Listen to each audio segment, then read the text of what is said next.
ඒත් එක්කම ඔය දේත් එක්ක කතා කරන ඊළඟ එක තමයි මේ කොමික් චරිත ගැන කියවෙන්න මයිකල් බී ජෝඩන්ගේ. ඔව් මයිකල් බී ජෝඩන්ගේ ෆිල්ම් එකක් එන්න තියෙනවා ඊළඟට.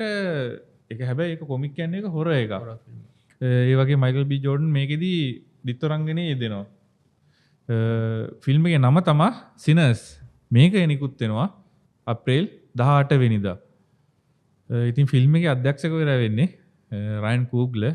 එයා ඔස්කර් සම්මාන දෙකකට නිර්දේශ වෙලා තියෙනවා මේ වෙනකොට. නිර්දේශ වෙච්ච සම්මාන ගැන කියනවා නම් බ්ලැක් පැන්තර් 2022 ෆිල්ම් එක කරලා තියෙනවා. ක්‍රීඩ් එක කරලා තියෙනවා. බ්ලැක් පැන්තර් ෆිල්ම් දෙකම එයාගේ.